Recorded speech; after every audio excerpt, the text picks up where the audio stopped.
Bueno, parafraseando un poco de las palabras de nuestro hermano Alejandro, pues sí, soy relativamente joven, ¿verdad?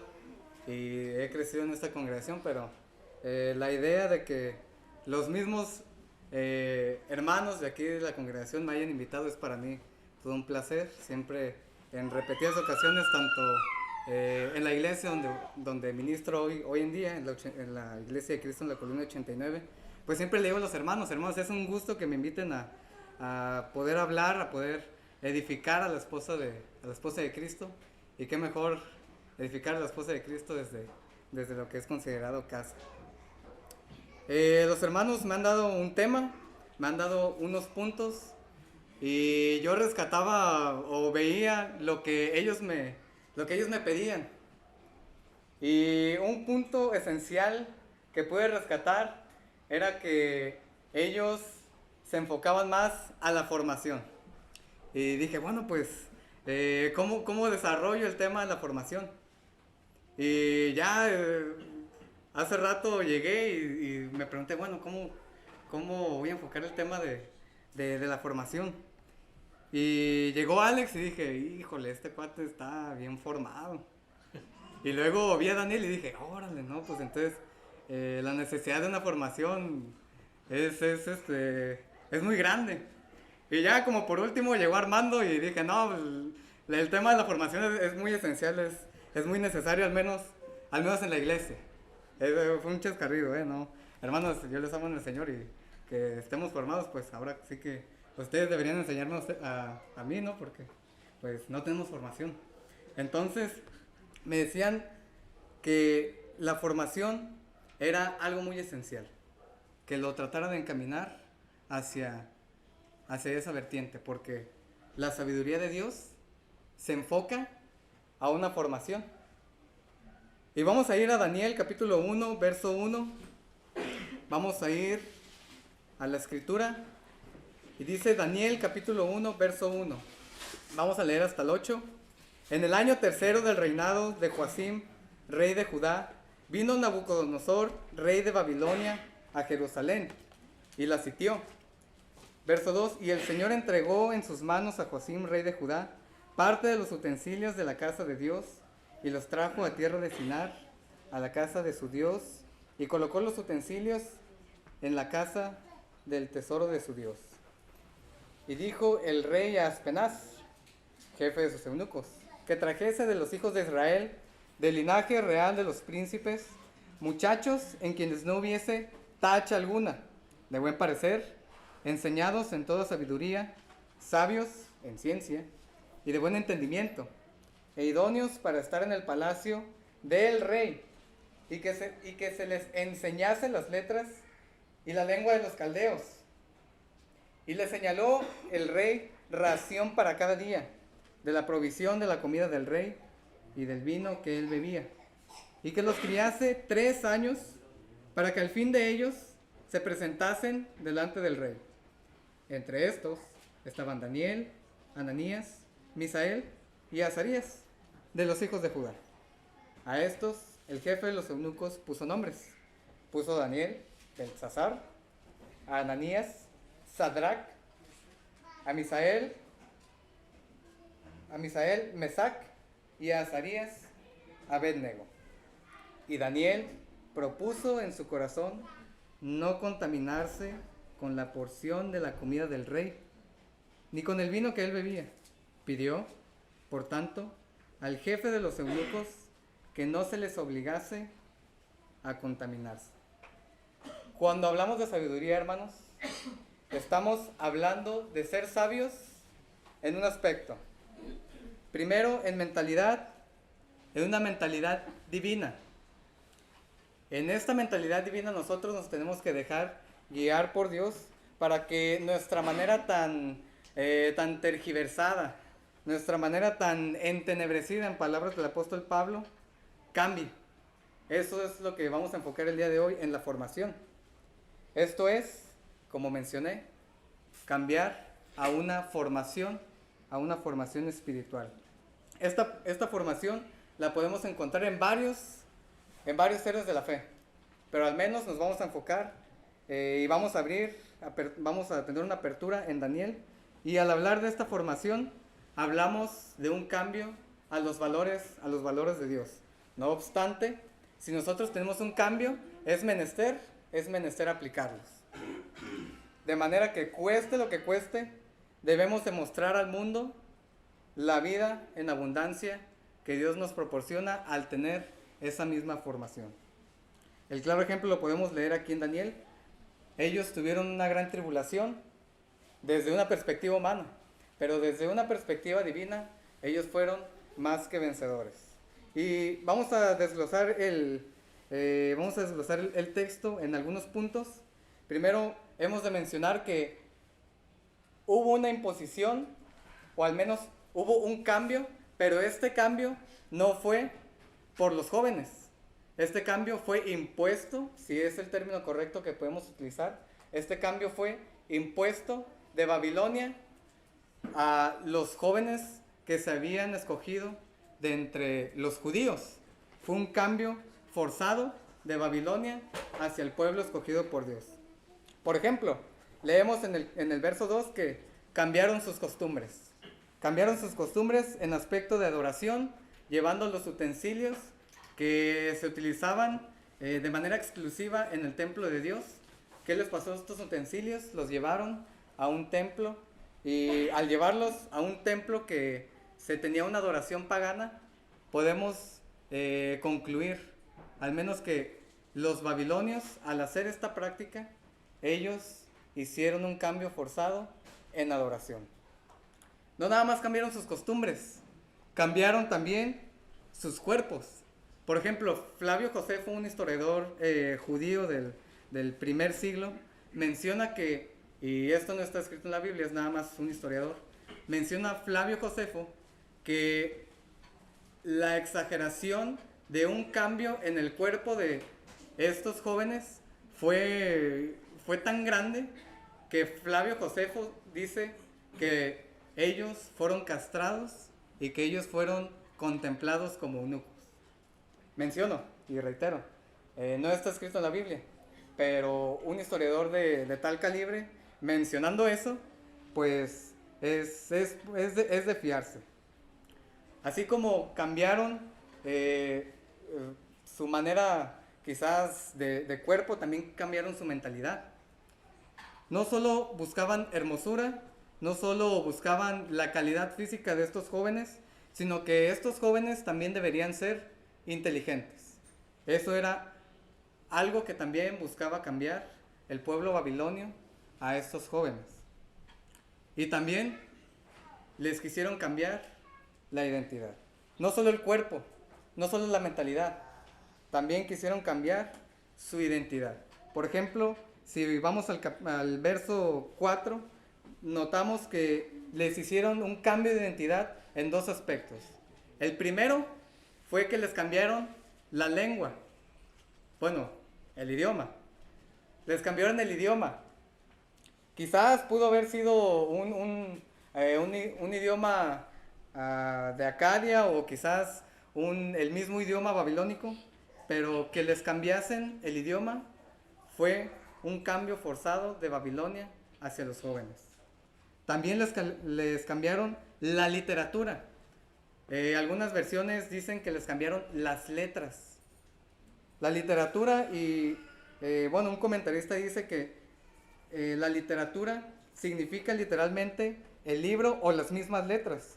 Así que debían enseñarles no nada más lo que ellos pensaban, sino que también les trataron de imponer, aparte de que era algo que ellos no querían, trataron de imponerles la filosofía o la mentalidad de los babilonios. Cambiaron su dieta. Si vamos al verso 5, podemos ver de qué manera les trataron de cambiar la dieta. Verso 5, y le señaló el rey ración para cada día de la provisión de la comida del rey y del vino que él bebía, y que los criase 3 años para que al fin de ellos se presentasen delante del rey. Cambiaron su dieta por un tiempo prolongado. Menciona el texto que fue 3 años con un propósito. Eso lo vamos a ver más adelante. cambiaron la identidad de los jóvenes. Veíamos que cambiaron sus idiomas, veíamos que cambiaron las letras, pero no nada más se quedó hasta ahí el cambio, sino que cambiaron algo que quizás a usted y a mí nos dolería mucho.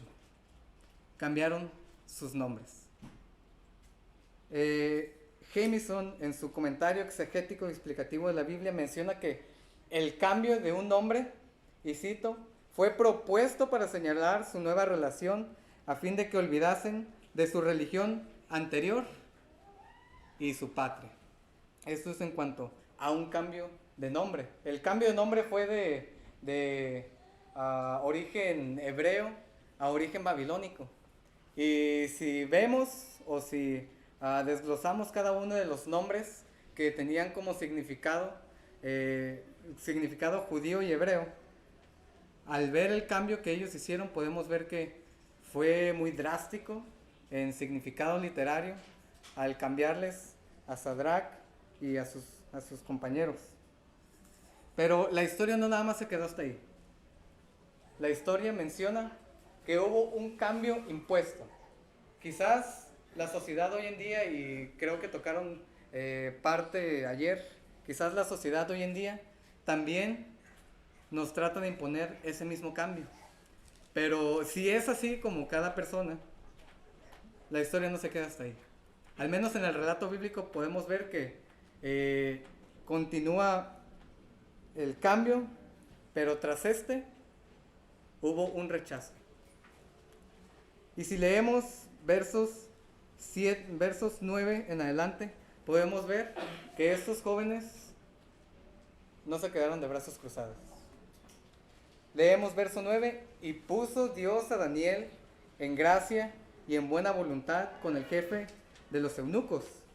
Y dijo el jefe de los eunucos a Daniel: temo, mi señor el rey, que señaló vuestra comida y vuestra bebida, pues luego que él vea vuestros rostros más pálidos que los de los muchachos que son semejantes a vosotros, condenaréis para con el rey mi cabeza. Entonces dijo Daniel a Melzar, que estaba puesto por el jefe de los eunucos, sobre Daniel, Ananías, Misael y Azarías: te ruego que hagas la prueba con tus siervos por 10 días, y nos den legumbres a comer y agua a beber. Compara luego nuestros rostros con los rostros de los muchachos que comen de la ración de la comida del rey, y haz después con tus siervos según veas. Consistió pues con ellos en esto, y probó con ellos 10 días. Y al cabo de los 10 días pareció el rostro de ellos mejor y más robustos que entre los otros muchachos que comían de la porción de la comida del rey. Y menciono el último verso: así pues Melzar se llevaba la porción de la comida de ellos y el vino que habían de beber, y les daba legumbres. 3 cosas muy esenciales que hacen los jóvenes. Primero, rehúsan a contaminarse con comida inmunda y con el vino y sangre que se les daba o que era utilizado paganamente, la sangre de los animales. Esto es lo que hacen los jóvenes. Al tener un cambio forzado, lo que los jóvenes hacen fue que ellos se resistieron al cambio que se les había impuesto.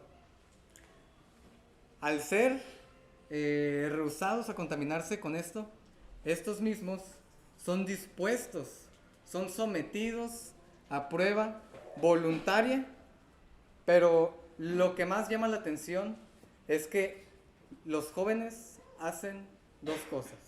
Y estos 2 términos hebreos son sumamente muy profundos, pero el clímax lo podemos ver en verso 8 y verso 9, o también se considera como el verso 11 también. 2 cosas que hicieron los jóvenes. Primero, los jóvenes decidieron no contaminarse en su corazón, y segundo, decidieron pedir al príncipe de los eunucos no contaminarse. En el primer punto, hermanos, en que ellos decidieron no contaminarse, la palabra decidir es muy esencial en este verso, o inclusive en la armonía del mismo capítulo. decidir. Algunas versiones mencionan que Daniel se propuso en su corazón. Otras mencionan que Daniel decidió en su corazón. Pero el término proponer o decidir es un término muy profundo. Y un diccionario bíblico traduce como proponer, decidir, recoger, recolectar. Y yo creo que es el término más, el término que encaja más aquí en este verso. Se usa, o sí, se usa para unir algo como establecer una fuerza. Eso es el trasfondo de la palabra decidir o de la palabra proponer. Unir algo, o en palabras del mismo autor, se usa para hacer una cuerda colocando un hilo de una parte y un hilo de otro, de tal manera que estos dos hilos se unen y ahora sí tenemos la idea completa de lo que es proponer. Quizás Daniel, con su formación pasada como hebreo, se propuso en su corazón no contaminarse, o sea, la formación que tenía Daniel junto con la fuerza que Dios le daba, es ahí donde estaban esos dos hilos. Entonces ahora la palabra tiene más sentido, porque al unir dos fuerzas, dos voluntades, nos podemos dar cuenta que proponer tiene esa connotación. Proponer no es nada más sale de mí, sino que es unir fuerzas juntamente con otro ser. En este caso, Daniel propuso en su corazón no contaminarse, o mejor, Daniel decidió unir fuerzas con Dios. Eso es lo que hizo Daniel. Pero también decidió pedir al príncipe de los eunucos no contaminarse. Ahí está el otro término, pedir. Pedir es un término hebreo que tiene una raíz de intensificación, es muy excesivo, es muy intenso. De tal manera que pedir, al menos en este contexto, significa hablar de corazón a corazón. Es muy íntimo, es muy intenso. Daniel propuso en su corazón, hasta ahí está todo bien, pero también pidieron al jefe de los eunucos una cosa, y pedir, al menos en este caso, es muy íntimo, es sumamente profundo, es muy intenso, tanto así que quizás usted puede platicar con un amigo íntimo. En este caso, cuando usted hace esto, usted lo que está haciendo es hablar de corazón a corazón. Usted está pidiendo, al menos en el contexto de Daniel. Decidió pedir al jefe de los eunucos no contaminarse. Y tras esto, el Señor hizo algo. Si leemos en verso 11, podemos ver qué es lo que Dios hizo. Verso 9, perdón. Y puso Dios a Daniel en gracia y en buena voluntad con el jefe de los eunucos. Esto es lo que hizo el Señor, hermanos, tras estas dos palabras, o tras este hecho que hizo Daniel y los jóvenes. Pero si podemos recabar al menos una enseñanza teológica que se puede usar en cualquier momento, es que la formación es una decisión entre un individuo personal, individualmente, con Dios. Eso es una formación. La formación es una decisión entre el individuo y entre Dios. Por ejemplo, desde tiempos remotos, Dios siempre ha hecho mucho énfasis en la formación de los diferentes héroes en la fe que leemos en la misma escritura. Por ejemplo, si nos vamos a tiempos remotos, a Abraham, en Génesis capítulo 17, verso 1, eso es lo que le pide. Si leemos, dice, era Abraham de 99 años cuando Jehová se le apareció a Abraham y le dijo, yo soy Jehová, anda delante de mí y sé perfecto. La formación es una decisión entre el individuo y entre Dios. Aquí lo podemos ver. Desde tiempos remotos está esta misma formación. A Moisés también se le pidió una formación. Tanto así que Moisés vivió 80 años en esta misma formación, en un periodo desértico en el cual hubo un cambio de enfoque. Vivió 40 años viviendo en Egipto, teniendo una formación escolástica, pero los otros 40 años restantes vivió siendo pastor de ovejas, quizás para guiar al pueblo escogido por Dios. Quizás fue con ese propósito, no sabemos con exactitud, pero bueno, los otros 40 años fundamentan al menos estas dos etapas que vivió Moisés. El Señor Jesús, hermanos, el Señor Jesús también pasó por esa misma formación. Si vamos a Mateo capítulo 4, un texto muy conocido que parafraseando pues y poniéndonos en contexto, Jesús estaba en un lugar desierto y en este lugar desierto estuvo por 40 días y 40 noches. El Señor Jesús también tuvo ese cambio. Lo vimos con Abraham, lo vimos con Moisés, retomamos a Daniel, pero nuestro ejemplo maestro también pasó por ese cambio. Tres pruebas que pasó el Señor.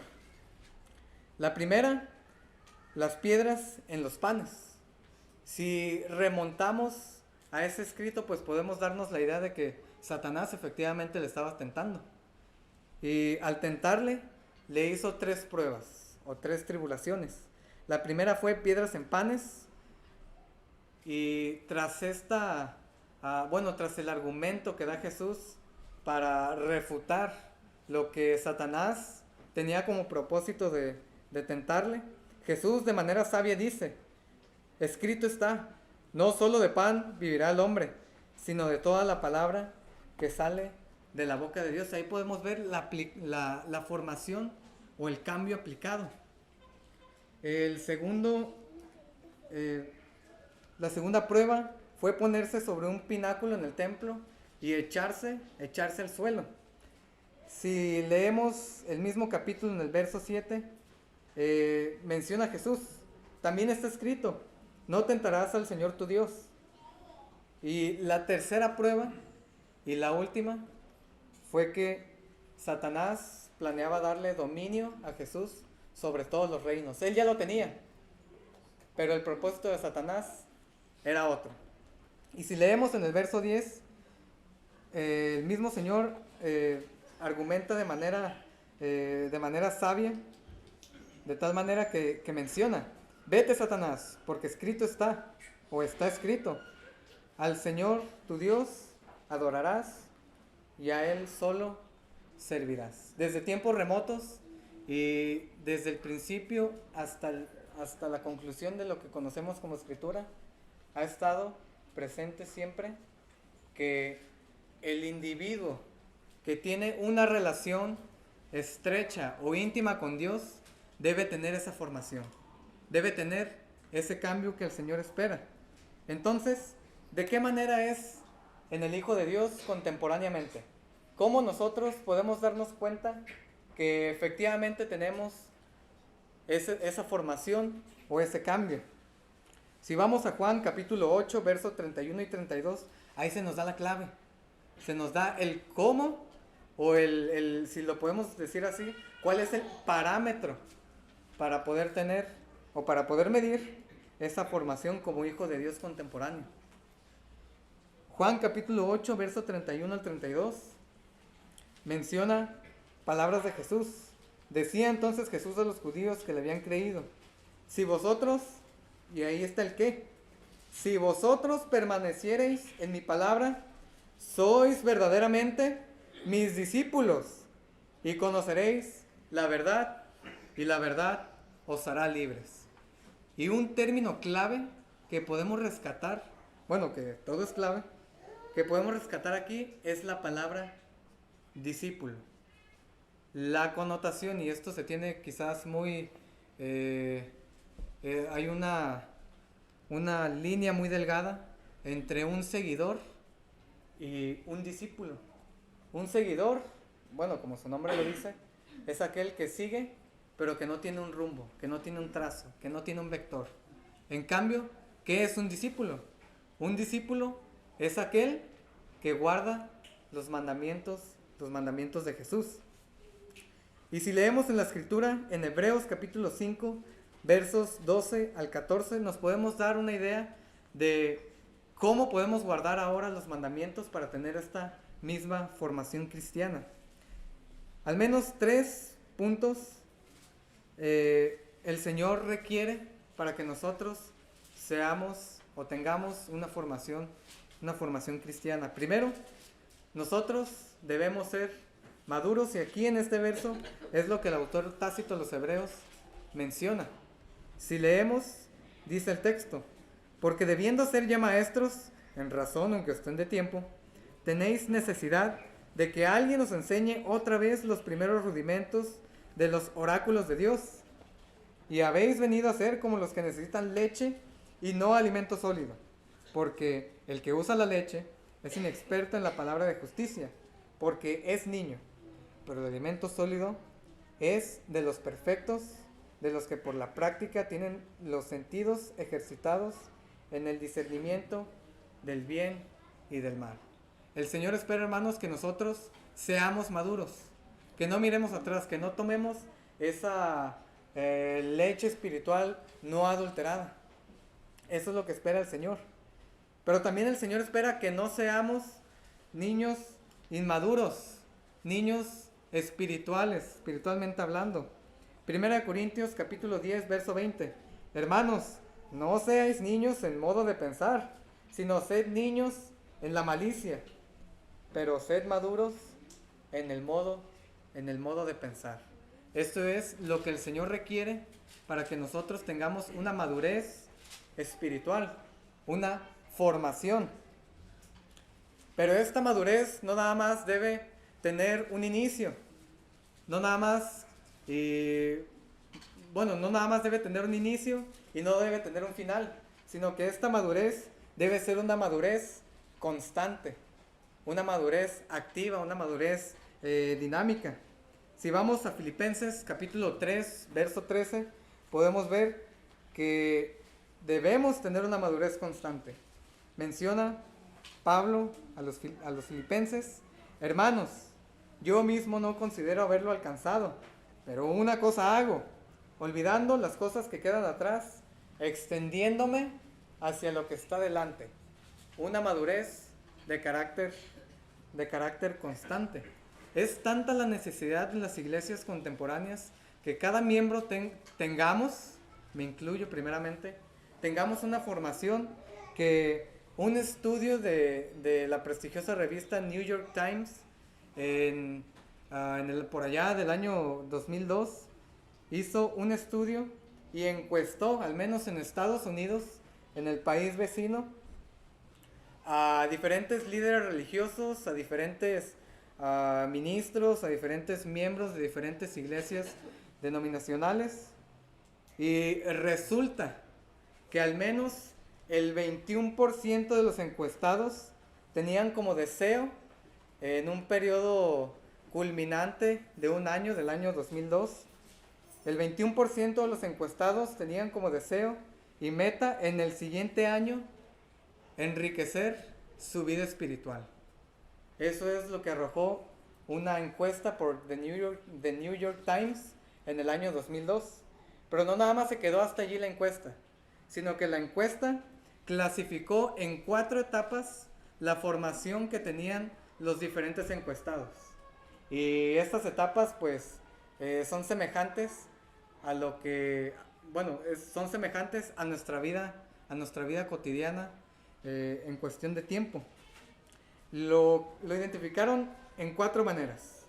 Primero, la primera manera o la primera etiqueta o el primer catálogo fue que lo catalogaron como una fe infante, una formación infante.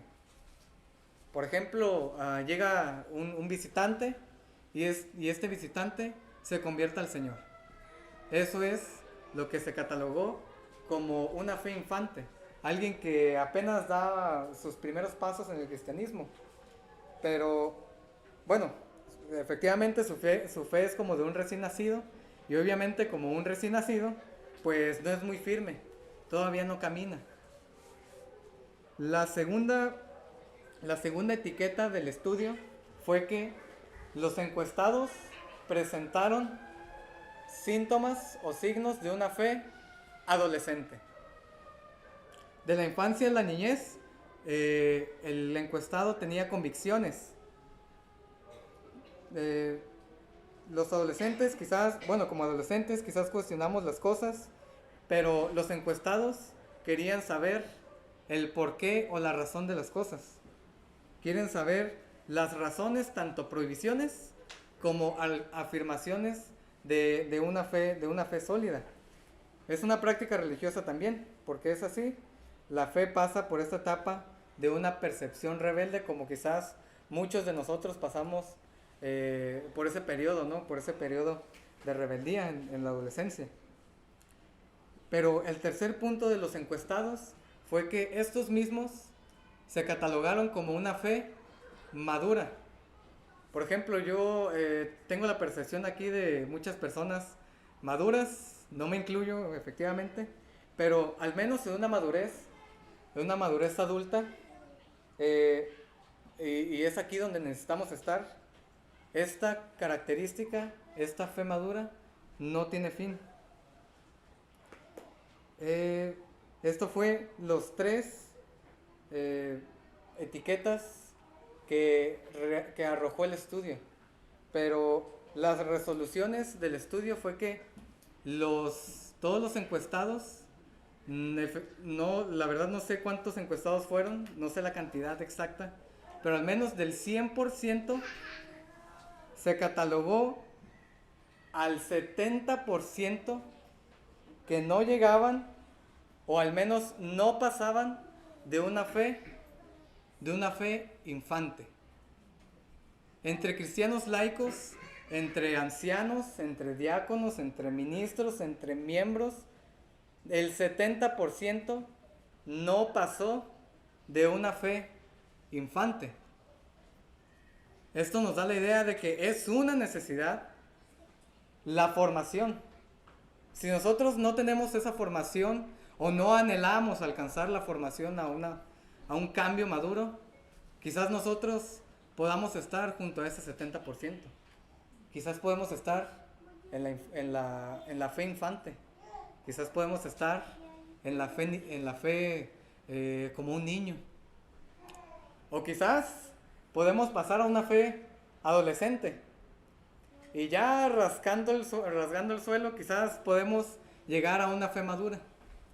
Pero entre el 100%, el 70% al menos, no llegó a una fe infante. No llegó el 70%. Entonces, si ese 70% no tenía una formación sólida, ¿qué debemos hacer nosotros para poder seguir alcanzando o para poder seguir en el trazo, en nuestro caminar diario hacia una fe madura? ¿Qué debemos hacer? ¿Cómo podemos tener ese cambio de formación? Al menos podemos tener el cambio en tres aspectos muy fundamentales que la misma Escritura narra, argumenta y que, claro, no está de más, el Señor anhela a cada uno de sus hijos. El Señor espera un crecimiento devocional en cada uno de nosotros. Crecimiento devocional lo enfocamos en dos aspectos muy esenciales. Primero, la oración, muy esencial, muy necesaria, quizás muy dejada de lado, pero la oración, hermanos, es sumamente esencial en la formación cristiana del creyente.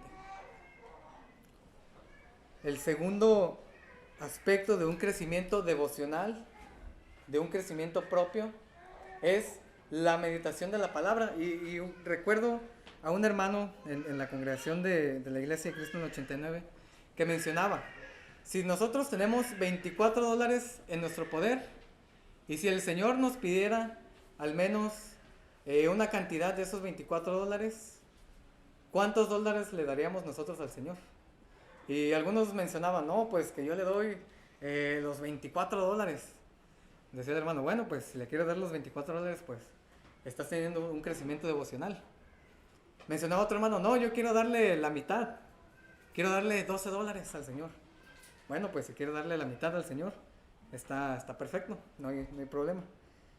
Y mencionaba el hermano que se le pregunta, bueno, si nosotros le damos al Señor al menos $1, ¿creen ustedes, hermanos, que es de beneficio para un crecimiento devocional? Entre discusiones llegamos a la conclusión que efectivamente el crecimiento devocional, darle $1 al Señor, es de beneficio para nuestra vida espiritual.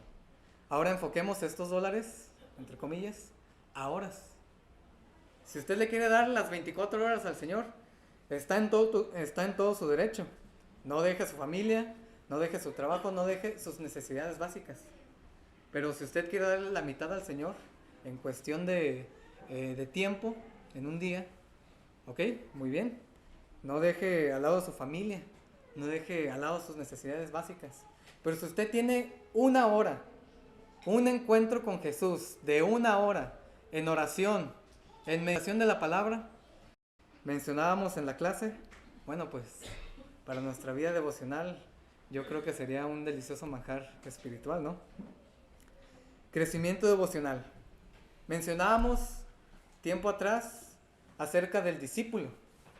Nosotros tenemos crecimiento devocional, pero también ese mismo crecimiento devocional se va convirtiendo, se va formando en la vida de un discípulo del Señor. Mencionábamos que no es semejante un seguidor a un discípulo. Teniendo un crecimiento devocional, nosotros podemos tener un crecimiento como discípulos del Señor. Entonces, ¿cómo podemos nosotros tener un crecimiento como discípulos? Es muy sencillo. Si vamos a Mateo capítulo 28, versos 19 y 20, el Señor mismo menciona cómo nosotros podemos tener esa formación o ese crecimiento como discípulos de Él. Menciona el verso 19, y pues discipulad a todas las gentes, bautizándolos en el nombre del Padre, del Hijo y del Espíritu Santo, enseñándoles a guardar todas las cosas que les mandé. Siendo sinceros, hermanos, yo creo que al menos en la vida de un discípulo es muy esencial, es muy relevante, o es el clímax del discípulo lo que está mencionado en el verso 20.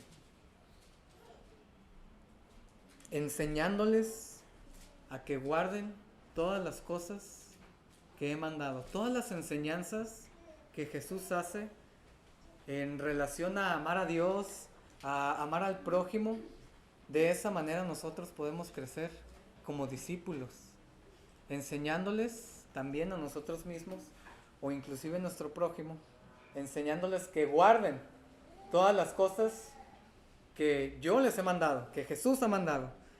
Pero la promesa no nada más se queda hasta ahí, sino que leemos, seguimos en la lectura, menciona el Señor, y he aquí, yo estoy con vosotros hasta el fin del mundo. O sea, la promesa de tener un discipulado activo es tanta, hermanos, que nosotros mismos no podemos tener la formación de discípulo si no es por obra del Señor. Teniendo un crecimiento devocional y teniendo un crecimiento como discípulos, ahora nos aunamos, nos juntamos, nos unimos y tenemos un crecimiento colectivo, un crecimiento eclesiástico, un crecimiento en la iglesia. Si vamos a Efesios capítulo 4, verso 16, Efesios 4:16, dice, hablando del crecimiento de la iglesia, de quien todo el cuerpo, bien concertado y unido entre sí por todas las coyunturas que se ayudan mutuamente, según la actividad propia de cada miembro, recibe su crecimiento para ir edificándose en amor. Teniendo una vida devocional propia, individual, teniendo una vida encontrándonos con Jesús, al menos un pequeño tiempo de calidad, podemos ser discípulos. Pero ya siendo discípulos, ¿ahora qué nos toca hacer? Ahora nos toca compartir enseñanzas entre nosotros para que nos podamos edificar en amor. Pero lejos de que